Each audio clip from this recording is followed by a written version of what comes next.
Welcome to Legends with Bevo. Thanks to the Holdy Hotel, Coopers and Anytime Fitness Glenelg.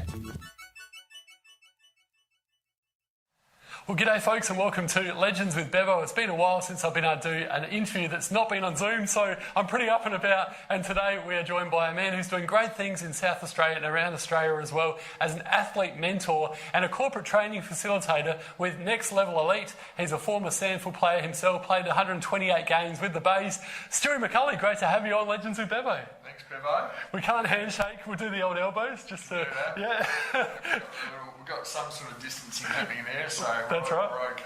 Right? We're okay. All sanitised. So for the people out there, talk to us through Next Level Elite, the story and I guess how it's been affected by COVID-19. So Next Level Elite is essentially an athlete, started being athlete welfare and evolved into an athlete well-being and mentoring program which essentially looks after elite athletes from different sports. So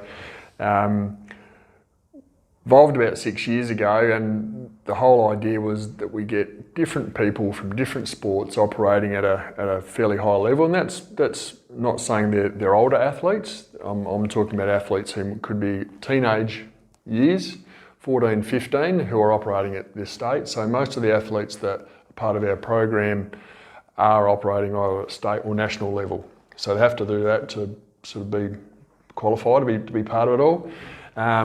So we might have a 15-year-old gymnast starting at high school, working through. We've got 37, 38-year-old athletes who are also at the top of the tree, but have had to work hard to get to where they are. So yeah, essentially we support athletes to do what they need to do in their little space. So I'm not their coach, right? So I'm privileged to be I'm Switzerland, I'm the neutral party, so I'm not their coach, I'm not their parent, I'm not their teacher, I'm not their boss.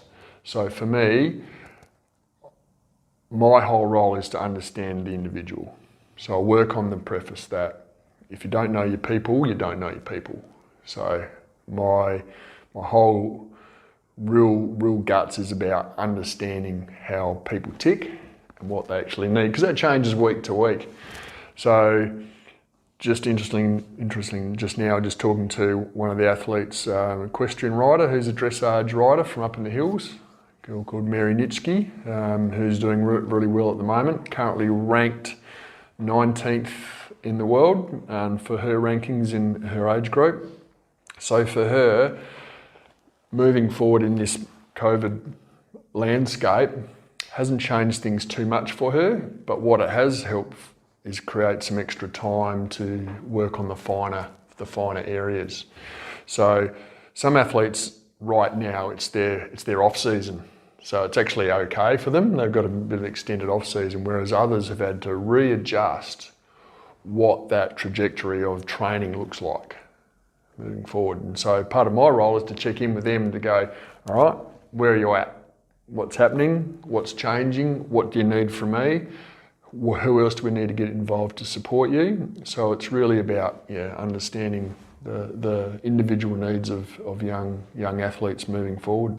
And sort of, you mentioned before off air you've been doing a lot of Zooms. How else have you sort of been keeping in contact with your athletes during this COVID-19 situation, Stewie? Well, it's predominantly Zoom. I have actually not physically bumped into, but got very close to. I went for a ride on the bike one day, and I've seen some people, and I literally just stop on the side of the road and give them a wave and say good day. But I can actually talk to people. Like, we can still talk having social distancing.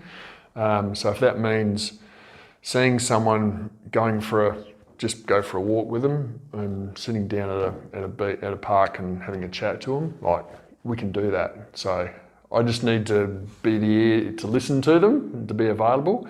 And for some, Zoom works beautifully, whereas others, and it's time. Zoom brings the time closer because they don't have to travel, they don't have to organise the time to do it. They go, righty, got the iPhone, let's just do it.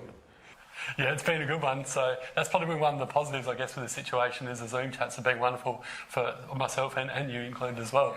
Now, let's put aside the COVID-19 situation and before that all happened. What was a typical day in the life of Stu McCully as the athlete mentor and also the corporate training facilitator for Next Level Elite? Yeah, okay. It's there's no stock standard day that's happening. I suppose what usually happens is I spend time checking in on a regular basis with different athletes. So I'll either meet them for a meeting at a cafe or a park, or go for a walk and just check in with them to actually see where they're at, but also they've all got different wants and needs. Some of them are in competition, so I will, on a weekend, I will go and watch some of my athletes compete, if they're competing. I'll go and watch some train when they need to train, because it's important for me to understand, again, how they roll, not just how they can, throw a javelin or, run a fast time. It's about how they communicate with people, how they ask questions with their coaches, how they deal with going to uni or going to school or dealing with their coaches. Like, there's a myriad of different things that Stewie acts as the intermediary between the athlete and what their goals are. So I'm having coffee chats, I'm trying to talk to new clients about the benefits of actually integrating athletes to come and talk to them about whether it's motivation and goal setting. So for example, Jess Strengo, our Olympic marathon runner, who's one of our presenters in the program. So she talks about motivation and goal setting. So Jess has been part of some of the corporate training as well. So we can organise for Jess and myself to come to the workplace and set up with a group of different staff about what that means in their motivation. What are the different goals that they're setting? So that's been happening on a different basis with different athletes who have got that ability to actually chat with people, tell their story, but also it's training up people in their work environments to get the best out of themselves. A bit like what they're trying to do and what I'm trying to do. So we're actually all working together, and people get sport, right? People can make that link and go, yeah, right. So if I get that part of it right, I can transfer that over into the work side of things, and it might even transfer over into the family as well. So yeah, that's what we try to pull together. How good. Like they do say, you don't work a day in your life when you're doing something you love, Stu, and I can tell by your passion, so it's wonderful. Yeah, no, it's great. And I've actually had Jess Trengo now, Stenson, you mentioned before, I've had her and Darren Hicks, a couple of your clients, and they've been wonderful on Legends of Bevo. And if there's any of your athletes that are watching, I'd love to chat to them, and always up for promoting good people. I'm sure there's a few who will be itching to come and have a chat. I've got a couple in mind. Looking forward to it, mate.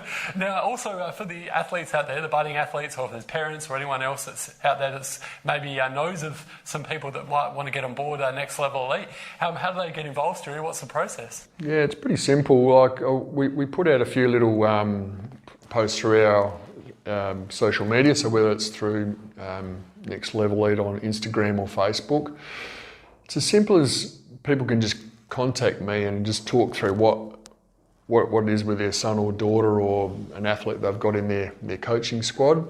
Because not all athletes are actually suitable for it. So we run a 10-week program essentially, so once a week for 2 hours, where we have the guest presenters like Jess, and we have Stewie O'Grady as a 6-time Olympian come and talk about being at the top level for so long.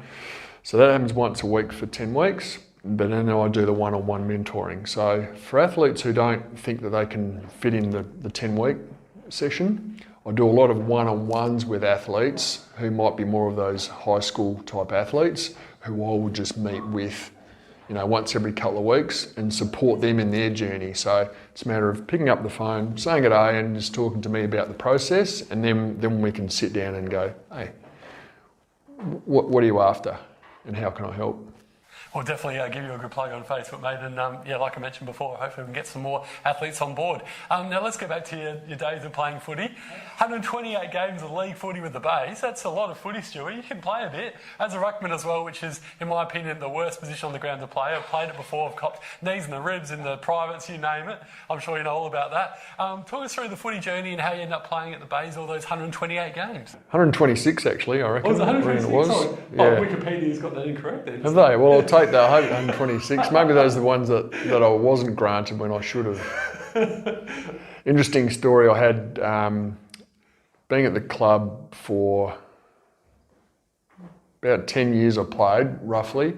6 coaches in that time. So there's lots of ups and downs. Learn a lot from a lot of coaches. Learn a lot from a lot of the players coming through. But it all started back, I'm a Narracourt boy, Narracourt down the southeast. And that was their zone. So I played Sandboy Cup for them back in the under 15s. So I just got aligned to the footy club, and then in year 12 I started playing a few under 17 games. Early in the year, I used to come drive down on a Friday night and play some games, and wasn't working out so well for year 12. So I put it on hold for 12 months and then came down a little bit later, and when I was 18, moved to the Bays to play 19s, and then it sort of all evolved from there, and still in Adelaide, loving it. And you went on, after your footy career with the Bays, you went on and played in the Great Southern Footy League as well. Talk us through your time up there and how that went. Yeah, it was brilliant. Went and played at Victor Harbour Roos in 99 and 2000. It's great to actually go back, having started. I played some A-grade footy as a youngster back in the southeast, played for Kybe Baylight, so home of Lockie Neal and Jack Trengove, both from Kybe. Shout out to those guys and the well done. Guys. Yep. So it was awesome actually, so starting my footy career in country footy and then finishing it off in country footy. So I went down to Victor with a couple of mates, and we won the premiership in 99. So first year out, got the premiership. Beautiful. Second year, Stewie's body was gone halfway through. I said, that's it, I'm done. I'm done at the end of the season, and walked away a happy man. Pretty happy to win a flag and then retire after that. A lot of footy players would be very envious of you, Stu, not to get a grand final win. So yeah, finally got there. Not SANFL level, but certainly it was a cracking competition down the Great Southern League. Really, really good comp, and with great people, and still got friendships with a lot of those people down there. You actually you mentioned something that I wanted to ask you about, because a lot of people do say the Great Southern Footy League is the best league outside of the SANFL, even better than the local amateur league here in Adelaide and the Barossa. Do you think it is the second best league, or too hard to say? Can't really comment too much, only from experience going down there, knowing that every week you're up for a competition, and I suppose because it's so close to Adelaide that there are some ex-SANFL level players playing down there, but country footballers, mate, tough. Very right? much. You earn every kick, and you're going to get a whack. And I haven't seen too much of some of the other leagues, so I can't compare to those, but I knew each week we had to work hard to win. Yes, I played a fair bit of footy with Birdwood up in the Hills Footy League, and going from playing in town up into the hills, you do notice the difference. Bigger bodies, and I reckon some of those guys eat steaks for breakfast, because that's some big boys out there. So, yeah. And in terms of your footy career, who are some of the best footy players that you played with and against as well, Stewie? Oh, I was pretty privileged actually. I probably look back now and look at some of the players I even was playing with at Glenelg. So I sort of came to Glenelg the year after they'd won 85 and 86 premierships. Okay, so I was training with the Chris McDermotts and the John Seabohms and the Salisburys and Maynards, and there was such a wealth of knowledge there, and a lot of those guys help instill a lot of those, I suppose, work ethic and values for me.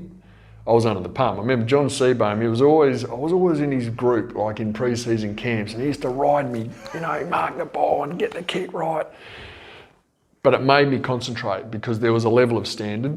And I remember saying to him years ago, I said, thanks for what you did. He's like, what was it? I said, you just did what you needed to do, all right? So he was actually being a mentor for me, but without actually really knowing it. So playing with that group of guys was was a really good base for me to start understanding what was required to play at that level. In opposition, so playing as a ruckman, I was also quite lucky to play against some of the greatest ruckmen that have played in the SANFL competition over many years. You think of guys like Neil Hine, Russell Johnston, who have we got? North Adelaide, Mick Redden. Like, he was tough, right? Craig Barham.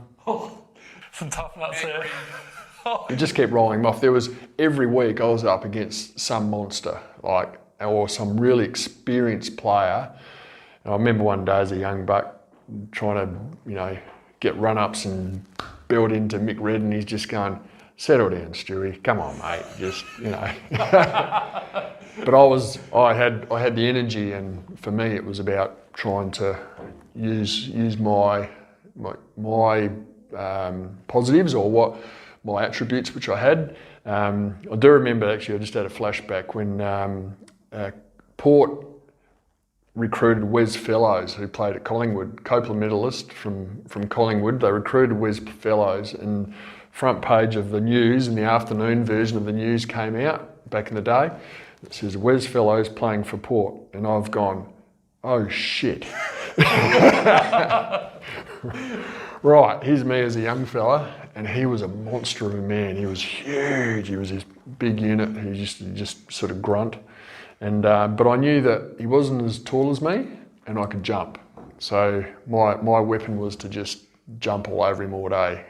Jump high, get the knee up, and he was chasing me all day, like grunting and groaning, but using that experience of what can you do better than that person, and trying to expose them for their lesser values. I think you did it well. So, and we all love our footy pranks, Stewie, and you've been around footy clubs for a while now. What's the funniest prank that you've sort of been involved in or you've come across? I've seen a few pranks over the time. There's none that really jump up, but you come across characters in footy, right? And I do remember a guy we played with called Brett Dean, who also from the southeast, played from Robe down the southeast, and Deanie was always up to no good. We went on a training camp to Balranald, and he was always up to some shenanigans. And Cornsey was coaching, and I remember he must have found something dead, and he stuck it in Cornsey's pillow, and Cornsey's gone to bed, and he's he knew it was Deanie.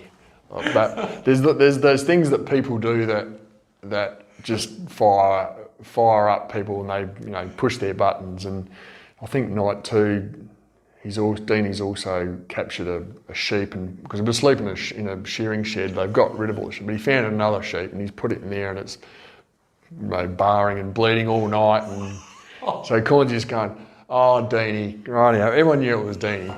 So you come across people who have a bit of fun, you need that. Yeah, that's the best part about footy clubs. That's what I liked. Yeah.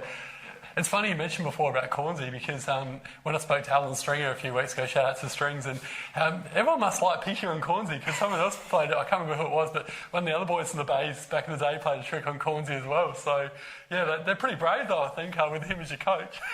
Easy target. Yeah. Cornsey's certainly got he does have a sense of humour. He likes to have a bit of fun with people as well, as far as having some jokes and doing bits and pieces. But you just need that to break up the monotony of just going to training and doing things. I know Cornsey used to break up training when things were either up or down, and having cream pie fights and all those things. So as a motivator of people, and Cornsey was a fantastic coach of young people, great mind of footy stuff, that you have to break the monotony and keep motivating people, whatever you need to do.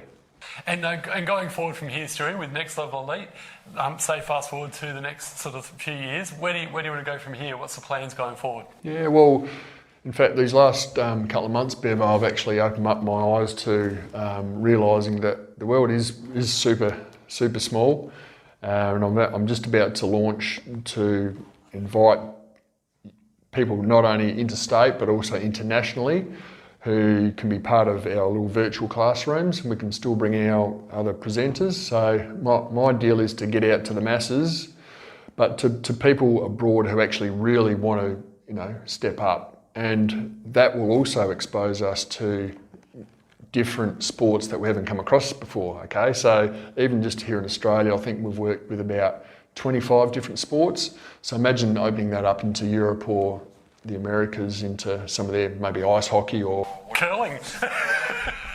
Well, I've worked with some pretty obscure sports, so it's what I say to all athletes: I'm going to learn something from you. You're going to teach me something, and I'll learn something more from your sport, and I get to learn about how it rolls and what's important. But it's just another element that I can use and share with another athlete from another sport. That's how all this works. So I'm looking to, learn from new people. Well, I look forward to following the journey, Stewie, and thanks so much for joining us today on Legends of Bevo. Again, we can't shake hands with the old elbows. Keep up the great work, mate, and we'll speak again soon. Thanks, Bevo. Thanks so much. Legends with Bevo. Thanks to the Holdy Hotel, Coopers, and Anytime Fitness Glenelg.